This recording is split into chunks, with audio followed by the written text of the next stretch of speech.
తమన్ కు బాలయ్య భారీ గిఫ్ట్. నందమూరి బాలకృష్ణ ఏం చేసినా ఓ ప్రత్యేకత ఉంటుంది. తాజాగా మ్యూజిక్ డైరెక్టర్ తమన్ కు బాలయ్య ఖరీదైన బహుమతి ఇచ్చారు. బాలయ్య తమన్ కాంబోలో ఎన్నో బ్లాక్ బస్టర్ హిట్స్ వచ్చాయి. ఈ ఇద్దరి మధ్య సినిమాల కంటే మంచి రిలేషన్ ఉంది. బాలయ్య సినిమాకు తమన్ మ్యూజిక్ ఉండాల్సిందే అనే విధంగా వీరిద్దరి కాంబో హిట్ అయింది. తాజాగా Balayya cinema Daaku Maharaj cinema hit అయింది.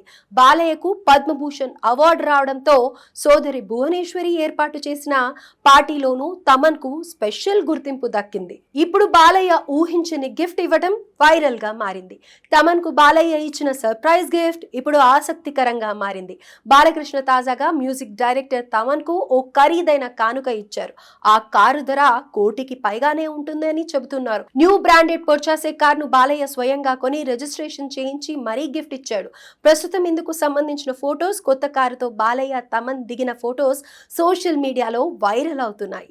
తమన్ ను నందమూరి కాంపౌండ్ ఓన్ చేసుకుంది అనే చెప్పాలి. స్వయంగా నారా భువనేశ్వరి సైతం ఆయన్ను నందమూరి తమన్ గా పేర్కొన్నారు. ఈ సాయంత్రం విజయవాడలో తమన్ ప్రత్యేక మ్యూజికల్ నైట్ నిర్వహిస్తూ ఉన్నారు. ఈ కార్యక్రమానికి చంద్రబాబు, పవన్ తో పాటు భువనేశ్వరి, పలువురు ప్రముఖులు హాజరవుతున్నారు. బాలయ్య అభిమానులు తమన్ ను నందమూరి తమన్ అంటూ సోషల్ మీడియాలో పోస్టులు పెడుతూ అభిమానాన్ని చాటుకుంటూ ఉన్నారు. ఈ నేపథ్యంలో డాకు మహారాజ్ విజయోత్సవ వేడుకల్లో బాలయ్య సైతం తమన్ కు ఓ పేరు పెట్టారు. నందమూరి తమన్ కాదు, ఎన్బీకే అనని. అయితే దాని ఫుల్ ఫామ్ వచ్చేసి నందమూరి బాలకృష్ణ తమన్ అంటూ